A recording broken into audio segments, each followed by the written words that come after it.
నమస్కారం. జే న్యూస్ వార్తలకు స్వాగతం. ముందుగా వార్తల్లోని ముఖ్యాంశాలు. ఈ నెల 8 నుంచి 18 వరకు శ్రీశైలంలో మహాశివరాత్రి బ్రహ్మోత్సవాలు. సీఎం చంద్రబాబును ఆహ్వానించిన ఎమ్మెల్యే రాజశేఖర్ రెడ్డి, ఆలయ ప్రతినిధులు భక్తులకు సౌకర్యాలపై ప్రత్యేక దృష్టి పెట్టాలని అధికారులకు సీఎం ఆదేశం.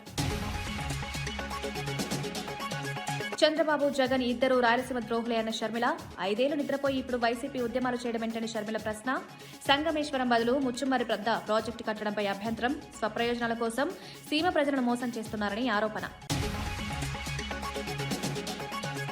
కాళేశ్వరం వల్ల పంటలు బంగారంలా పండాయన్న హరీష్ రావు వ్యాఖ్య. కాంగ్రెస్ పాలనలో భూముల ధరలు పాతాళానికి పడిపోయారని విమర్శ.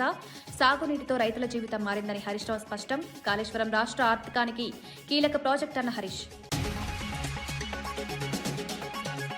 జోగి రమేష్ వ్యాఖ్యలను పూర్తిగా సమర్థించిన బొత్స సత్యనారాయణ. రమేష్ ఇంటిపై దాడి టీడీపీ గూండాల పనేనని ఆరోపణ.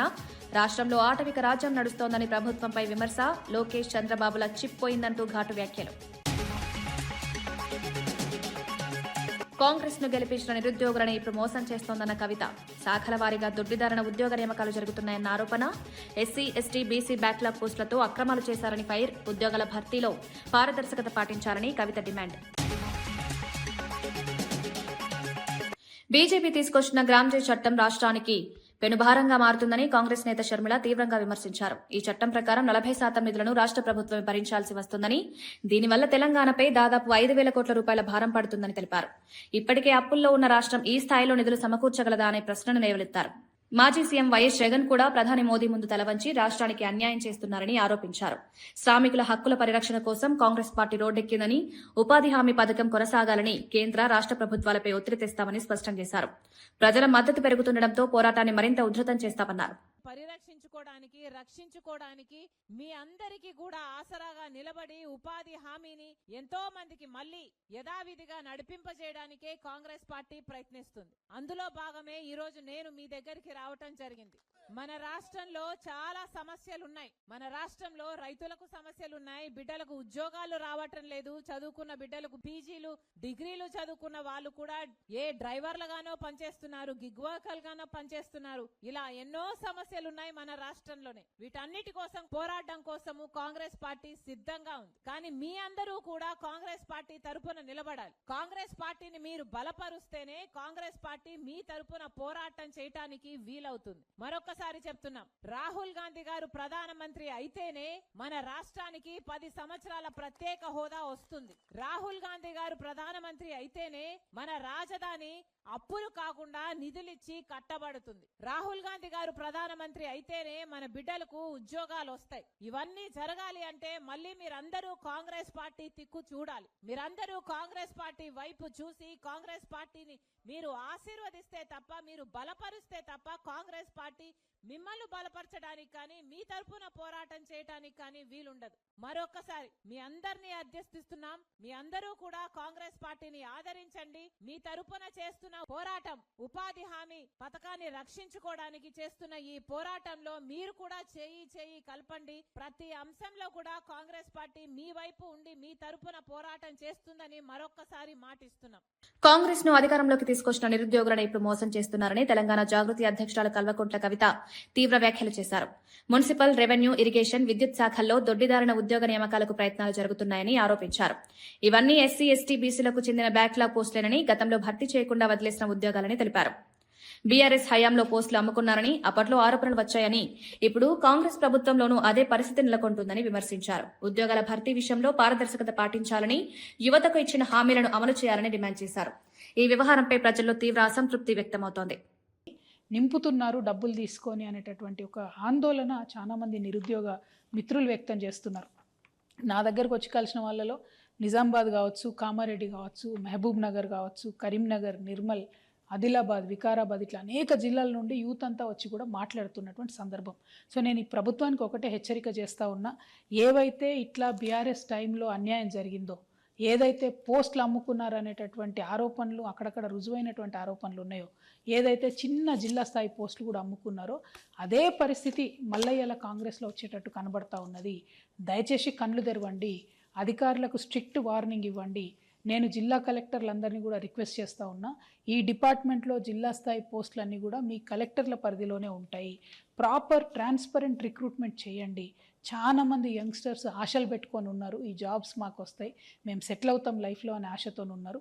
పైగా యువమిత్రుల్ని, మెరిట్ ఉన్న వాళ్ళని మనం ప్రోత్సహించినట్టయితే మన రాష్ట్ర అభివృద్ధిలో కూడా మంచిగా పాల్గొంటారు. కాబట్టి కలెక్టర్లకు నేను రిక్వెస్ట్ చేస్తూ ఉన్నా, మీరు చూడండి. ఇంకొక మాట కూడా నేను చెప్తా ఉన్నా, ఇవాళ అధికార పార్టీలో ఉన్నటువంటి వాళ్ళకైనా, ఈ అక్రమాలకు అండగా నిలబడే అధికారులకైనా ఎప్పుడో ఒకసారి భగవంతుడి దయ వల్ల మాకు కూడా అవకాశం వస్తుంది. అప్పుడు మాత్రం ఇట్లా డబ్బులు ఇచ్చి మీరు చేసినటువంటి ఉద్యోగాలకు కఠినాతి కఠినంగా శిక్ష వేస్తాం.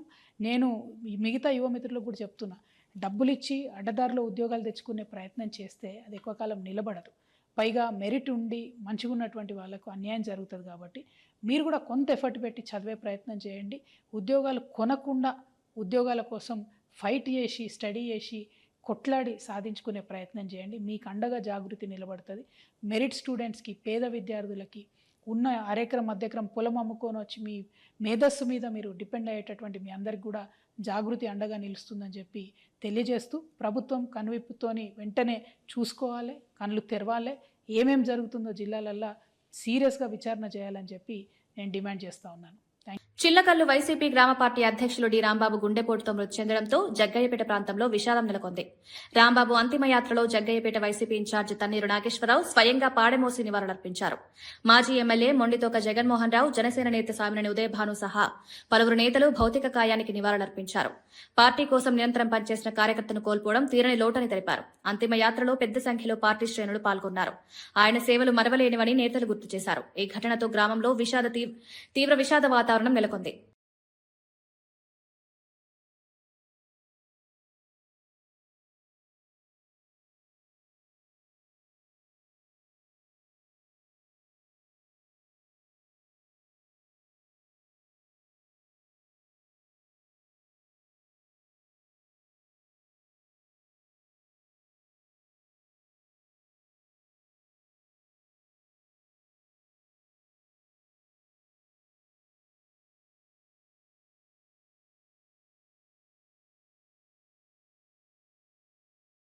గుంటూరులో మాజీ మంత్రి అంబటి రాంబాబు కుటుంబ సభ్యులను మాజీ మంత్రి గుడివాడ అమర్నాథ్, కరణం ధర్మశ్రీతో పాటు ఉత్తరాంధ్ర వైసీపీ కాపు నాయకులు పరామర్శించారు. ఈ సందర్భంగా జై కాపు అంటూ నినాదాలు చేశారు.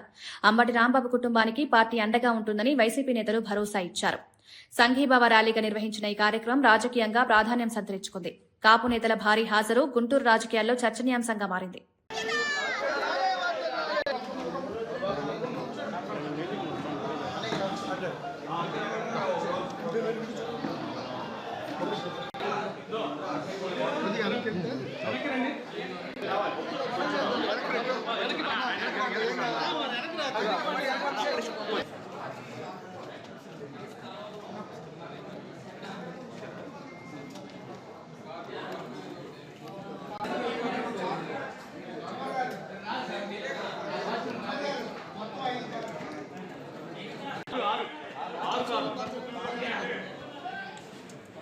చూడండి మీరు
శ్రీశైల క్షేత్రంలో ఈ నెల 8 నుంచి 18 వరకు జరగనున్న మహాశివరాత్రి బ్రహ్మోత్సవాలకు ముఖ్యమంత్రి చంద్రబాబు నాయుడును ఆహ్వానించారు.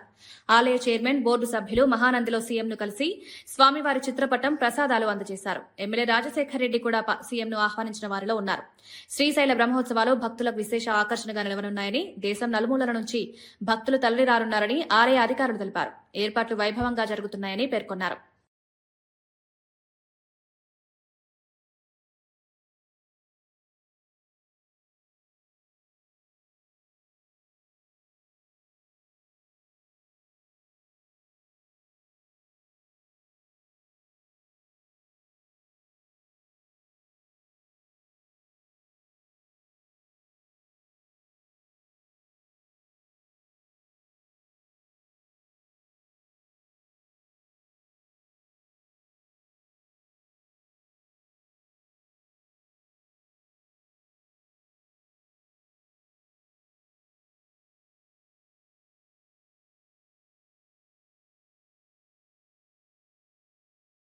వైసీపీ నాయకుడు రాంబాబు గుండెపోటుతో మృతి చెందడం పార్టీకి తీరని లోటని మాజీ మంత్రి పేర్ని నాని అన్నారు.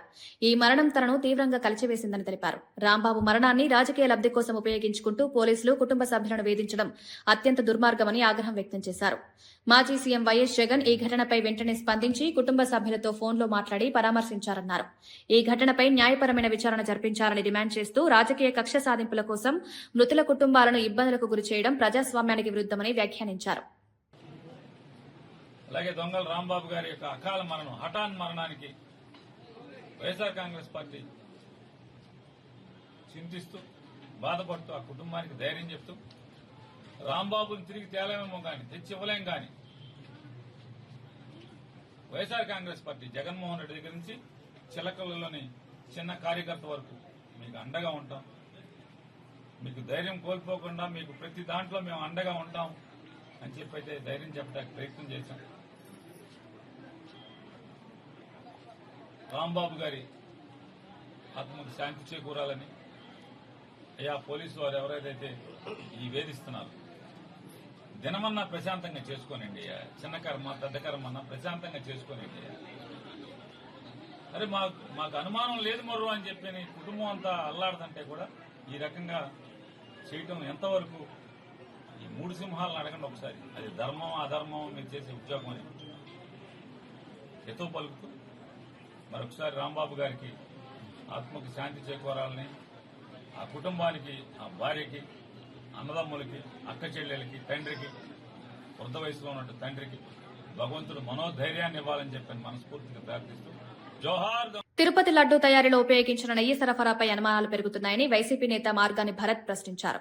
4 ట్యాంకర్లను తొలుత తిరస్కరించి 2 రోజుల తర్వాత అదే నెయ్యిని వైష్ణవి డైరీ ద్వారా ఎందుకు వినియోగించారో సీఎం చంద్రబాబు సమాధానం చెప్పాలని డిమాండ్ చేశారు. భక్తుల విశ్వాసానికి సంబంధించిన అంశంలో పారదర్శకత అవసరమన్నారు. ఈ అంశంపై స్పష్టమైన వివరణ ఇవ్వకపోతే ప్రజల్లో అనుమానాలు మరింత పెరుగుతాయని తెలిపారు. తిరుమల ఆలయ ప్రతిష్టను కాపాడాల్సిన బాధ్యత ప్రభుత్వానిదేనని పేర్కొంటూ ఈ వ్యవహారంపై స్వతంత్ర విచారణ జరిపించాలని కోరారు. ఎంత అన్యాయంగా మాట్లాడుతూ ఉన్నాడు అంటే, తిరుమల లడ్డూ ప్రసాదంలో బాత్రూంలో వాడే కెమికల్స్ వాడారని ఆయన మాట్లాడుతూ ఉన్నాడు. అసలు మీది నోరా లేకపోతే ఇంకేమన్నా అనాలా అని అడుగుతా ఉన్నా. నిజంగా ఒక్క మాట అయితే చెప్తున్నా, మా హయాంలో 2019 నుంచి 24 దాకా మా హయాంలో ఏదైతే శాంపిల్స్ తీశారో, నేను ఇవాళ అడుగుతా ఉన్నా, 4 ట్యాంకర్స్ రిజెక్ట్ చేశారు కదండి.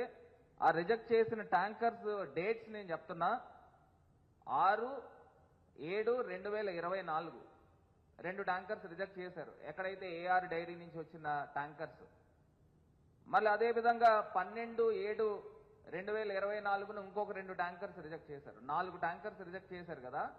ఆ 4 ట్యాంకర్స్ కూడా ఏఆర్ డైరీ రిజెక్ట్ చేసినవి మళ్ళీ ఒక 2 రోజుల కాల వ్యవధిలో వైష్ణవి డైరీ ద్వారాగా మళ్ళీ సేమ్ అయ్యే ట్యాంకర్లు వచ్చినప్పుడు ఆ యొక్క గీని మహాప్రసాదంలో ఎందుకు వాడారు చంద్రబాబు నాయుడు గారు అని మీరు దానికి ప్రశ్నకి సమాధానం చెప్పాలా. ఇప్పుడు అందులో అడల్టరేటెడ్ గా ఉంది కాబట్టే దాన్ని రిజెక్ట్ చేశారు కదా. మీ హయాంలో చంద్రబాబు నాయుడు గారు ప్రభుత్వం వచ్చిన తర్వాత మరి రిజెక్ట్ చేసినప్పుడు మళ్ళీ అదే ట్యాంకర్స్ వేరే రూపేణ వచ్చినప్పుడు ఎలా వాడారు? అప్పుడు ఉన్న ఎగ్జిక్యూటివ్ ఆఫీసర్ ఈఓని పైన మీరు ఏం యాక్షన్ తీసుకున్నారు? తిరుమల బోర్డు అసలు బోర్డు పైన గవర్నమెంట్ యాక్షన్ తీసుకోవాలి కదా. ఇండిపెండెంట్ బాడీ అయినప్పటికీ కూడా అడల్టరేటెడ్ గీ అని మీరు ఉద్ఘాటించారు, చంద్రబాబు నాయుడు గారు ఉద్ఘాటించారు. ఉద్ఘాటించినప్పుడు రాష్ట్ర ముఖ్యమంత్రిగా మీకు ఏం బాధ్యత ఉంది? మీరు ఎందుకు?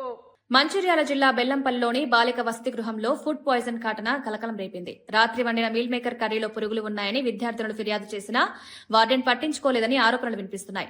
ఫలితంగా సుమారు 40 మంది విద్యార్థినులు తీవ్ర అస్వస్థతకు గురయ్యారు. కొందరు వంతులు చేసుకుని స్పృహ కోల్పోవడంతో స్థానికులు వెంటనే వారిని ఆసుపత్రికి తరలించారు.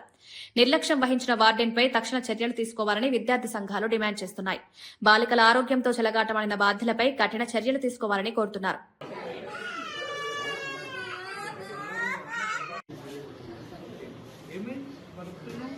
చలిపెడుతున్నా ఏం కాదు భయపడుతుంది.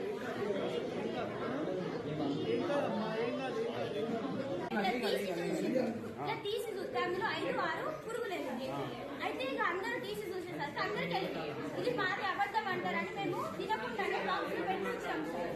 అయితే మేడంని హాస్పిటల్కి 108కి కాల్ చేయండి మేడం అని చెప్తే మేడం అన్న పరుగు పోతుంది అని చూపిస్తే వీళ్ళకి అందరికి ఒక్కొక్క ఇంజక్షన్ వేసి ఒక్కొక్క టాబ్లెట్ వేసింది. మేడంకి 7:30కి కాల్ చేసి 10కి వచ్చింది.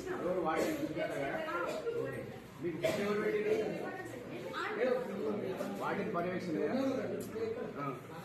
వాటిని లేకుండా అది హైపర్ వెంటిలేషన్ సిండ్రోమ్ సార్. కొంచెం ఆ గూగుల్కు టెన్షన్ కొంచెం ఈ టెన్షన్కి కొంచెం ఇట్లా అయిపోయింది.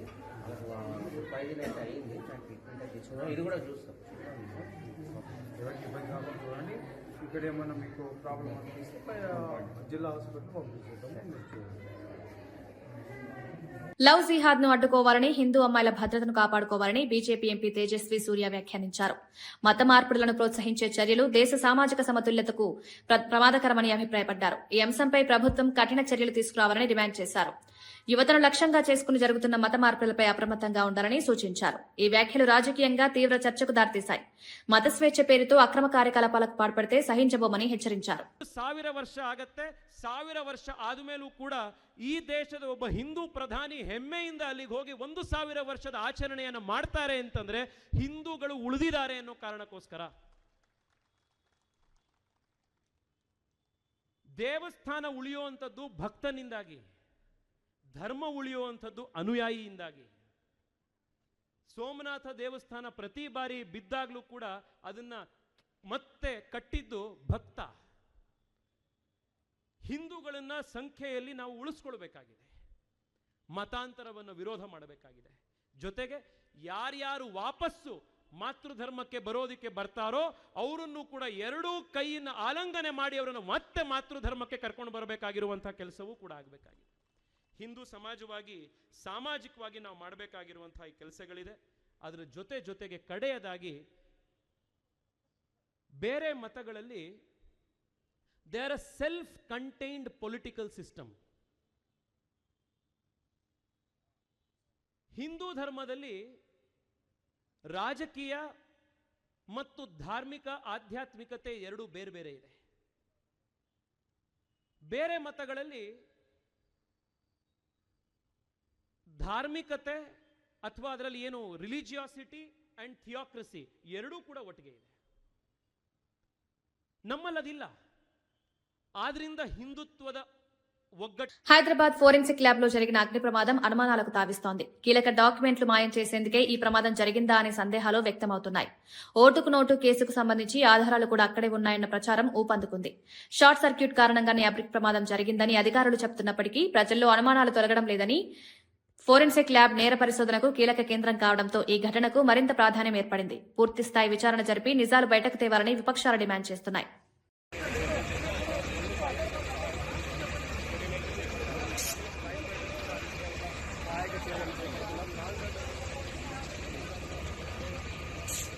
గత 30 ఏళ్లలో ఎప్పుడైనా పెట్రోల్ బాంబులు, యాసిడ్ బాంబుల సంస్కృతి చూసామా అని మాజీ మంత్రి బొత్స సత్యనారాయణ ప్రశ్నించారు. జోగి రమేష్ ఇంటిపై జరిగిన దాడిని తీవ్రంగా ఖండించారు. ఇతర ప్రాంతాల నుంచి అల్లరి మూకలను తీసుకొచ్చి కావాలని దాడులు చేయించారని ఆరోపించారు. ఇలాంటి దాడులు సమాజానికి చాలా ప్రమాదకరమని, రాజకీయ విభేదాలు హింసాత్మకంగా మార్చడం రాష్ట్రానికి మంచిది కాదన్నారు. ప్రజాస్వామ్యంలో భిన్నాభిప్రాయాలకు చోటుండాలని, కానీ దాడులు చేయడం ఎట్టి పరిస్థితుల్లోనూ సమర్థనీయం కాదని స్పష్టం చేశారు.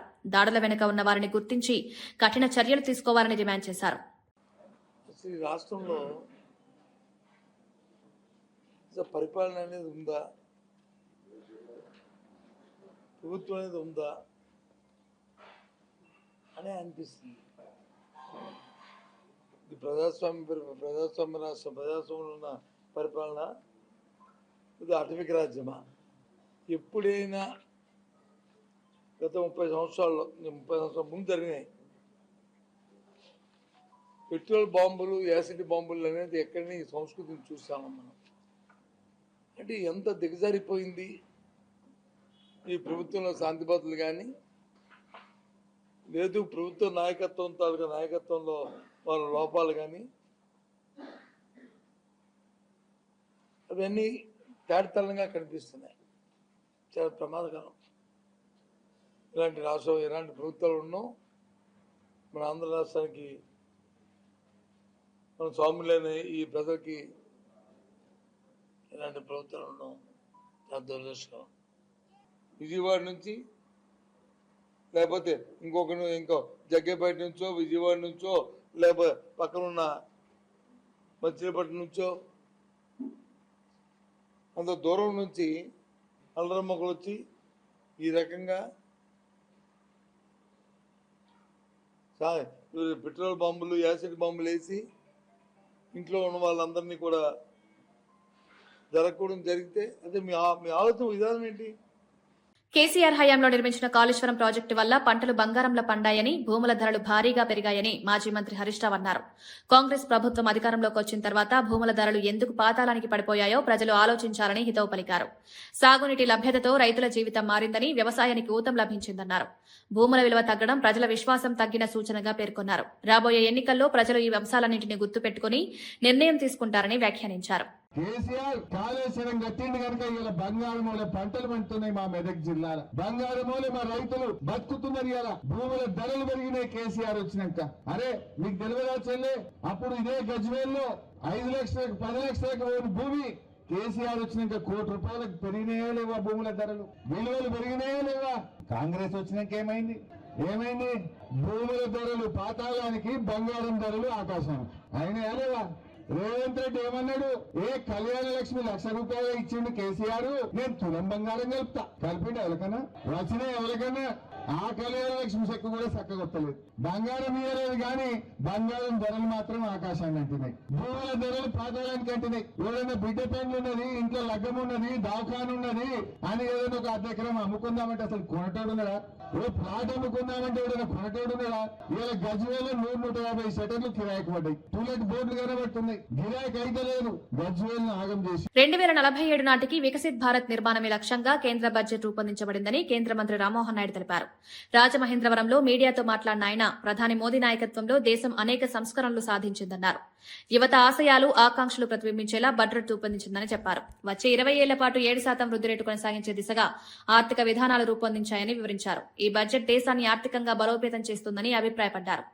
భారతీయులు వాళ్ళ భవిష్యత్తుని నిర్ణయించే విధంగా ఈ కేంద్ర బడ్జెట్ పెట్టారనేది గర్వంగా ఈ సందర్భంగా తెలియజేసుకుంటున్నాను.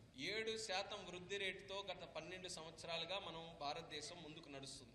ఈ 7% గ్రోత్ని మనం అచీవ్ చేసుకోవాలి భవిష్యత్తులో కూడా అనంటే ఖచ్చితంగా దాని మీద కూడా దృష్టి పెట్టుకొని మనం కొన్ని నిర్ణయాలు తీసుకోవాలి.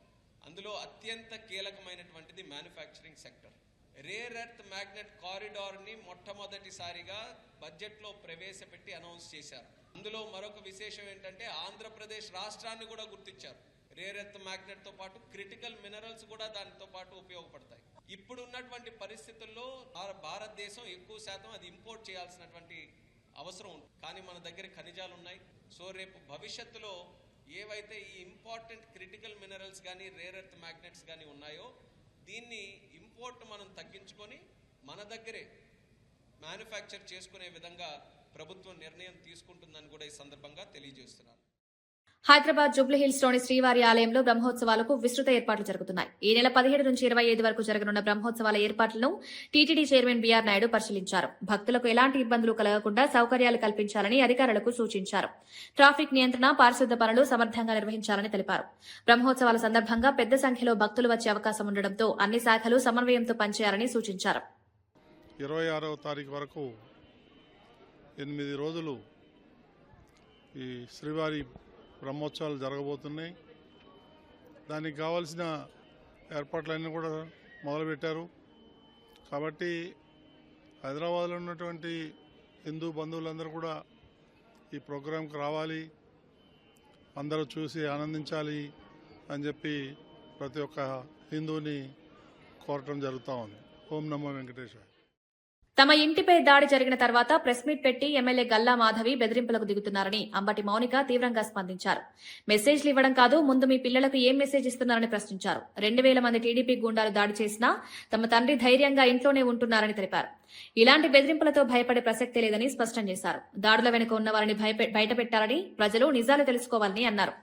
కానీ నేను చెప్తున్నాను, ఇవాళ అంబటి రాంబాబు గారు 2000 మంది చుట్టుముట్టిన ఇంటిని లోపల కూర్చుని ఒక్కళ్లే రాళ్లు రువ్వుతున్నా, కత్తులు దూస్తున్నా, గుణపాలు గోడల్లో నుంచి దిగుతున్నా ధైర్యంగా కూర్చున్నారు. ఆ ధైర్యం ఎక్కడిది? వ్యవస్థ మీద ఉన్నటువంటి నమ్మకమే ఆయనకు ఆ ధైర్యం ఇచ్చిందని నేను నమ్ముతున్నాను. కానీ వాళ్ళ ఆ వ్యవస్థని నిర్వీర్యం చేసి, పోలీసుల్ని డమ్మీ చేసి, పోలీసు వ్యవస్థ అనేది ఎంత పవర్ఫుల్, దాన్ని డమ్మీలుగా చేసి మీరు ఇంటి మీదకి వచ్చి ఆడవాళ్ళ మీద కూడా దాడి చేస్తారా? మీరు గమనించుకోవాలి. అలాగే నేను పవన్ కళ్యాణ్ గారిని, చంద్రబాబు నాయుడు గారిని ఇద్దరిని నేను లా అండ్ ఆర్డర్ని కాపాడమని నేను అడగడం జరిగింది. నేను అడిగితే మమ్మల్ని వాళ్ళు ప్రశ్నిస్తున్నారు. పవన్ కళ్యాణ్ గారు మీరు ఇప్పుడు గుర్తొచ్చారా, మీకు ఇప్పుడు గుర్తొచ్చారా అని మమ్మల్ని ప్రశ్నిస్తున్నారు. నేను వాళ్ళని సూటిగా అడుగుతున్నా, పవన్ కళ్యాణ్ గారిని తల్లిని తిట్టి మీరు ఓట్ల కోసం వచ్చేసరికి మీకు పవన్ కళ్యాణ్ గుర్తు రావచ్చునా? మాకు మటుకు లా అండ్ ఆర్డర్ని కాపాడడానికి పవన్ కళ్యాణ్ గారు డిప్యూటీ సీఎంగా ఉన్నప్పుడు మేము అడగకూడదు ఆయన్ని? ఇదే న్యాయం అని నేను అడుగుతున్నా. నన్ను ప్రశ్నించే వాళ్ళందరినీ నేను అడుగుతున్నాను. మీరు పవన్ కళ్యాణ్ తిట్టినటువంటి వ్యక్తులని వాటేసుకుని మీరు నన్ను ఈ ప్రశ్న అందిస్తున్నారని సంధిస్తున్నారు. ఈ ప్రశ్న నాకు, నేను నా పర్సనల్ రికమెండేషన్ కోసమో ఏదో ఫ్యామిలీ రికమెండేషన్ కోసమో నేను ఆయన అడగలేదండి. నేను అడిగింది లా అండ్ ఆర్డర్ ని కాపాడమని ఒక డిప్యూటీ సీఎం గా ఆయన నేను అడిగాను. తద్వారా అంబటి రాంబాబు గారు ఇతరులు కాపాడబడతారు లా అండ్ ఆర్డర్ ని కాపాడినప్పుడు. దీన్ని మీరు ఒకసారి మీరు ఆలోచించుకోవాలి. మీ మనస్సాక్షికి దీన్ని వదిలేస్తున్నాం.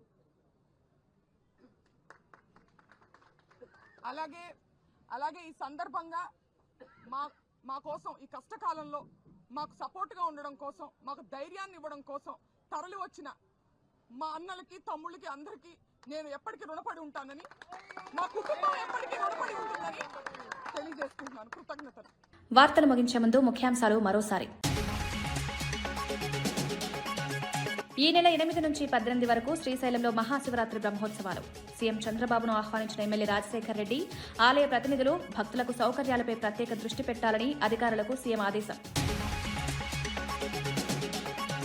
చంద్రబాబు, జగన్ ఇద్దరు రాయలసీమ ద్రోహులే అన్న షర్మిల, 5 ఏళ్లు నిద్రపోయి ఇప్పుడు వైసీపీ ఉద్యమాలు చేయడం ఏంటని షర్మిల ప్రశ్న. సంగమేశ్వరం బదులు ముచ్చుమర్రి పెద్ద ప్రాజెక్టు కట్టడంపై అభ్యంతరం. స్వప్రయోజనాల కోసం సీమ ప్రజలను మోసం చేస్తున్నారని ఆరోపణ.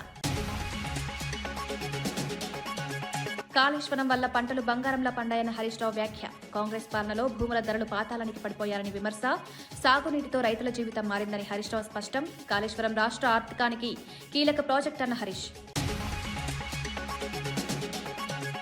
జోగి రమేష్ వ్యాఖ్యలను పూర్తిగా సమర్థించిన బొత్స సత్యనారాయణ. రమేష్ ఇంటిపై దాడి టీడీపీ గూండాల పనేనని ఆరోపణ. రాష్ట్రంలో ఆటవిక రాజ్యం నడుస్తోందని ప్రభుత్వంపై విమర్శ. లోకేష్, చంద్రబాబుల చిప్ పోయిందంటూ ఘాటు వ్యాఖ్యలు. కాంగ్రెస్ ను గెలిపించిన నిరుద్యోగులను ఇప్పుడు మోసం చేస్తోందన్న కవిత. శాఖల వారీగా దొడ్డిదారణ ఉద్యోగ నియామకాలు జరుగుతున్నాయన్న ఆరోపణ. ఎస్సీ, ఎస్టీ, బీసీ బ్యాక్లాగ్ పోస్టులతో అక్రమాలు చేశారని ఫైర్. ఉద్యోగాల భర్తీలో పారదర్శకత పాటించాలని కవిత డిమాండ్. ఇవి ఈనాటి వార్తా విశేషాలు. మరో బులెటిన్లో మళ్ళీ కలుద్దాం. నమస్కారం.